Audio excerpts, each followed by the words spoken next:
तो आज हम देखेंगे EAS रिएक्शंस। ये सारा का सारा एरोमेटिक कंपाउंड के लिए रिएक्शन है। एरोमेटिक कंपाउंड के लिए, ठीक है। ये होता क्या है पहले इसका जानते हैं हम मैकेनिज्म, या इसको कहते हैं कि स्टेप, कितने स्टेप में ये होता है।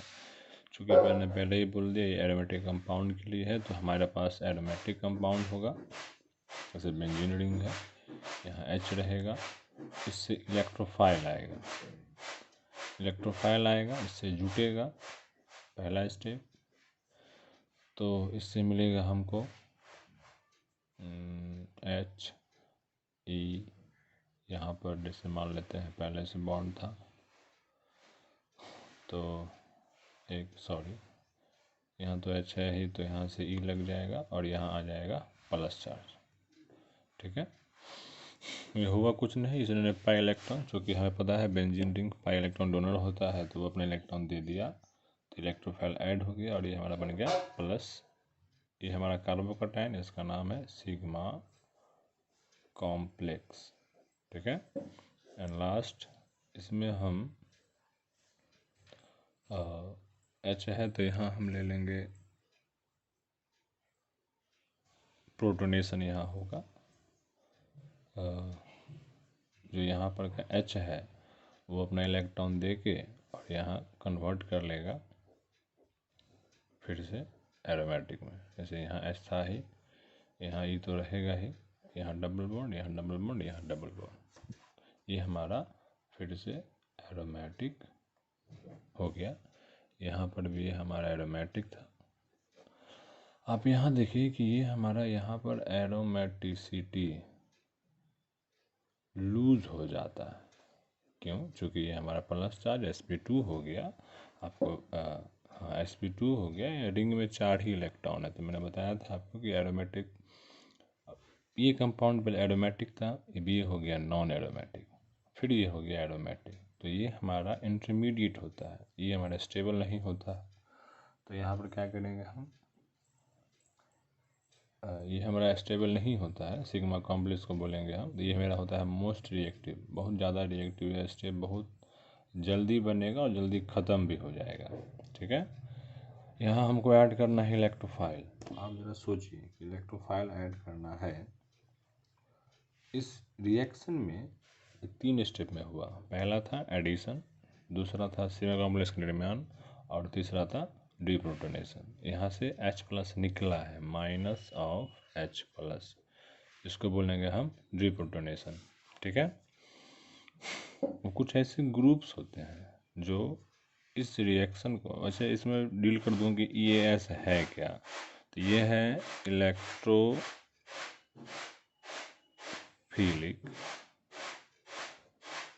एरोमेटिक सब्स्टिट्यूशन रिएक्शन, ठीक है। ये क्या है हमारा इलेक्ट्रोफिलिक एरोमेटिक सब्स्टिट्यूशन, इसको शॉर्ट में कहेंगे EAS रिएक्शन। ये बहुत इम्पोर्टेंट है। अब देखो इसमें क्या है कि कुछ ऐसे ग्रुप हैं जो इस EAS रिएक्शन को सपोर्ट करते हैं, और कुछ ऐसे ग्रुप हैं जो सपोर्ट नहीं करते हैं, ठीक है। तो वैसा ग्रुप जो EAS रिएक्शन को सपोर्ट करते हैं, या यूँ कहें कि इसकी रिएक्टिविटी को बढ़ाते हैं, उसको बोलते हैं हम एक्टिवेटिंग ग्रुप। और वैसे ग्रुप जो इसको सपोर्ट नहीं करते हैं, उसको बोलते हैं डीएक्टिवेटिंग ग्रुप। अब ज़रा सोचिए कि इलेक्ट्रोफाइल है तो कौन सपोर्ट करेगा इसको? सपोर्ट वो ग्रुप करेगा, देखो इलेक्ट्रोफाइल है मतलब इसको इलेक्ट्रॉन देना है, तो इलेक्ट्रॉन कौन देगा? जो सपोर्ट कौन करेगा? तो जो इस रिंग में इलेक्ट्रॉन डेंसिटी बढ़ाएगा। और इसको सपोर्ट कौन नहीं करेगा? तो जो इस रिंग में इलेक्ट्रॉन डेंसिटी घटाएगा। या यूँ कहें जो ग्रुप सपोर्ट करेंगे उसको बोलेंगे एक्टिवेटिंग ग्रुप, और जो नहीं करेंगे उसको बोलेंगे डीएक्टिवेटिंग ग्रुप, ठीक है। ये है क्या? ये हम क्यों जान रहे हैं? तो ये जान रहे हैं, ये जो होता है हमारे रेट ऑफ रिएक्शन में चेंज ला देता है। कौन? एक्टिवेटिंग ग्रुप और हमारा डीएक्टिवेटिंग ग्रुप। अब एक्टिवेटिंग ग्रुप यहाँ कहेंगे हम groups that increase electron density, that group which decrease electron density. That simple. जो इलेक्ट्रॉन डेंसिटी बढ़ाएगा वो है एक्टिवेटिंग, और जो घटाएगा वो है डीएक्टिवेटिंग। इसको हम एक बार देख लेते हैं कैसे बढ़ाता है कैसे घटाता है। जैसे अब जस्ट सिंपल सोचिए, हमारे पास O माइनस है, तो यदि रिंग में ये लगा हुआ है, हमारे पास एक रिंग है और यहाँ से O माइनस लगा हुआ है, तो O माइनस मतलब क्या है कि इलेक्ट्रॉन डोनेट करेगा, तो इलेक्ट्रॉन जाएगा कहाँ पर, रिंग में जाएगा। तो इससे हमारी डेंसिटी बढ़ जाएगा, रिंग में इलेक्ट्रॉन डेंसिटी बढ़ गया तो ये इसकी रिएक्टिविटी इस रिएक्टिविटी से ज़्यादा होगा। क्यों? यदि हम इन दोनों कंपेयर करेंगे इलेक्ट्रोफाइल के रिस्पेक्ट में, तो यदि इलेक्ट्रोफाइल वही है तो वह रिएक्शन फास्ट होगा जो जितनी आसानी से इस इलेक्ट्रोफाइल को अपना इलेक्ट्रॉन देगा। तो ये बहुत बड़ा फैक्ट है जिसकी मदद से हम बहुत सारे कंपाउंड में उनका रेट का ऑर्डर पता लगा पाएंगे। ठीक है। कुछ ग्रुप मैं बताता हूँ जो एक्टिवेटिंग ग्रुप की तरह काम करेगा। ये भी कई तरह के होते हैं। एक होता है strong activating group. Strong activating group जैसे में हमारा है O minus, Nr2, NH2, OH, OCH3। एक होता है मॉडरेट, मतलब इसका पावर न ज़्यादा है न कम है, बीच का है। उसमें कौन आते हैं? वो आते हैं OCOR, वो आते हैं NHCOR, वो आते हैं NHCH, double bond CH2 NETC। ये यहीं पर नहीं रुकेगा, आगे भी जाएगा। और तीसरा होता है वीक एक्टिवेटिंग ग्रुप। आप यही समझ लेना, वीक। ये क्या है? वीक है। उसमें क्या क्या आएंगे? अल्काइल समूह, फिर हमारा आएगा COO माइनस, फिर हमारा आएगा PH, और फिर हमारा आएगा वाइनाइल ग्रुप, और यहाँ पर भी ETC। ये सारे के सारे जो हैं एक्टिवेटिंग ग्रुप हैं। और डीएक्टिवेटिंग में देखिए बहुत ध्यान रखना है, NO2, साइनाइड, सल्फोनिक, CCl3, हमारे पास है NH3 पर प्लस, और हमारे पास है Nr3। ये स्ट्रॉन्ग डीएक्टिवेटिंग ग्रुप।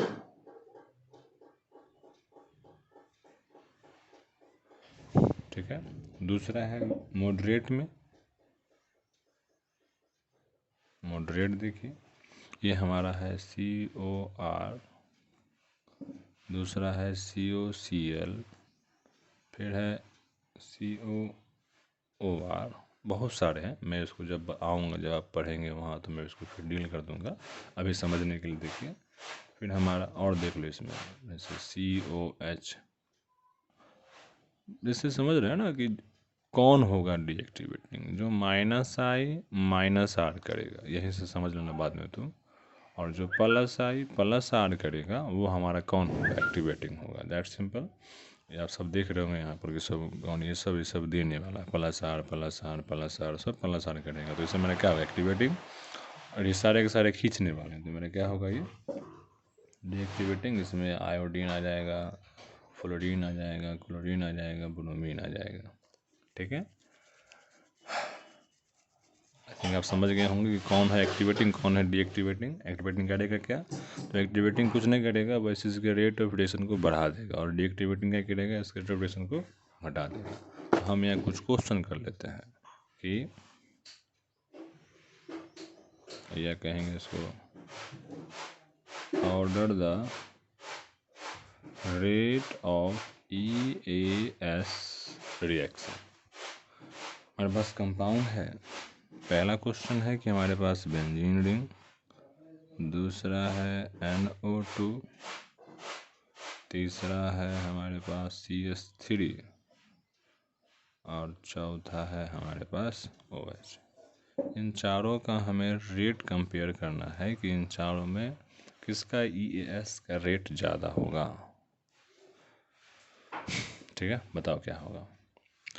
यहाँ पर तो कोई ग्रुप ही नहीं लगा हुआ है, तो ये कम से कम ये न्यूट्रल है। यहाँ देखिए NO2, ये -R -I, ये +I, और ये आई थिंक ये करता है +R -I।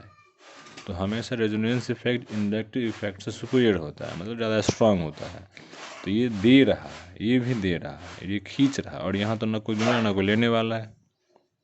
यहाँ रिंग में इलेक्ट्रॉन डेंसिटी किसकी ज़्यादा है, ABCD में D की ज़्यादा है। क्या साफ साफ दिख रहा है ना।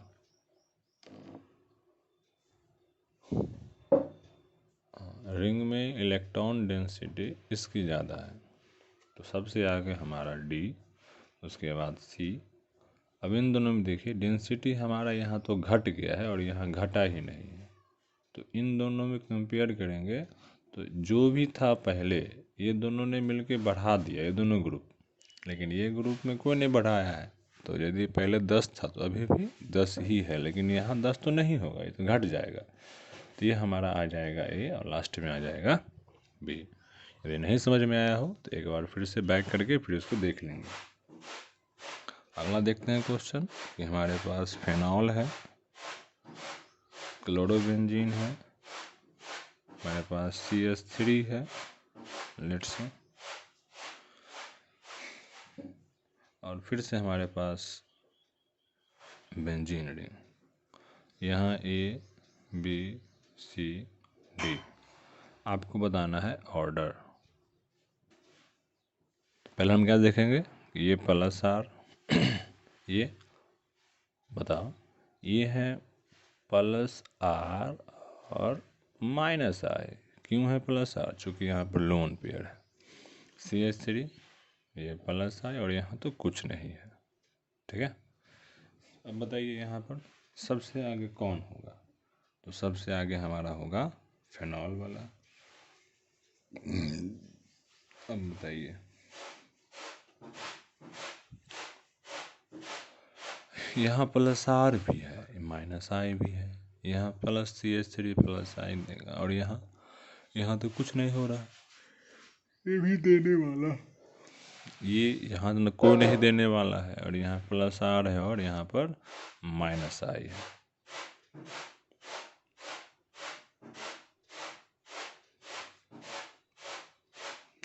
आप देखेंगे Cl जो है वो डीएक्टिवेटिंग ग्रुप है, मैंने पहले यहाँ बताया है। Cl जो है हमारा क्या है, वीक डीएक्टिवेटिंग ग्रुप है, स्ट्रॉन्ग नहीं है लेकिन वीक है। तो ये सबसे कम जाएगा चूँकि डीएक्टिवेटिंग ग्रुप है। बच कौन गया हमारे पास, C और D। C और D में यहाँ देने वाला है तो C देने वाला हो गया, उसके बाद D और उसके बाद B। क्यों, चूँकि ये डीएक्टिवेटिंग ग्रुप है। ठीक है, इसीलिए हमारा ये चला गया लास्ट में। एक और क्वेश्चन देखते हैं।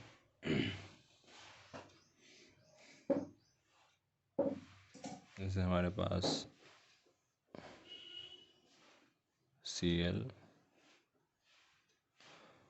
OCH3, हमारे पास है NO2, हमारे पास है फेनॉल, और हमारे पास है CH3। ठीक है, A B C D E। अच्छा क्वेश्चन आपके लिए, इसका रेट का बताना है ऑर्डर। तो आप देखिए, ये तो डीएक्टिवेटिंग ग्रुप है, ये देने वाला है, ये भी देने वाला है, ये भी डीएक्टिवेटिंग ग्रुप है, और यहाँ तो कोई ग्रुप ही नहीं है। अब इन दोनों में देने वाले में दो ही ग्रुप है, उसमें से ये स्ट्रांग है और ये वीक है, तो सबसे आगे होगा स्ट्रांग वाला, उसके बाद होगा हमारा वीक वाला। ये दोनों को दोनों जो है घटाएंगे, तो बच कौन गया, D। चूँकि यहाँ ना कोई घटा रहा ना कोई बढ़ा रहा है, तो ये बीच में रहेगा। बाकी अब इन दोनों में कौन ज़्यादा घटाएगा, बताओ। जो ज़्यादा घटाएगा उसकी रिएक्टिविटी घट जाएगी, सबसे कम होगी उसकी रिएक्टिविटी, जो ज़्यादा घटाएगा।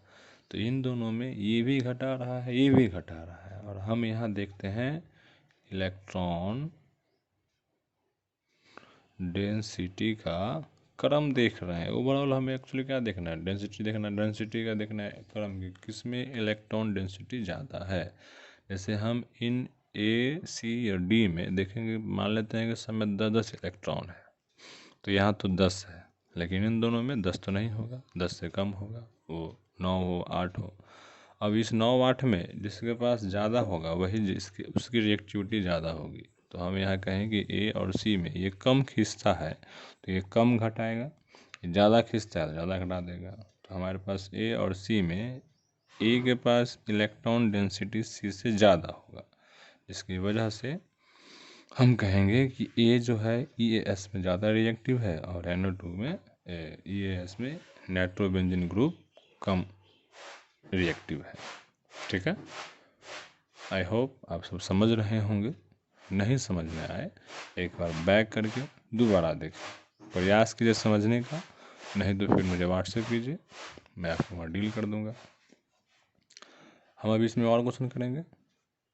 थैंक यू, बाकी अगली वीडियो में।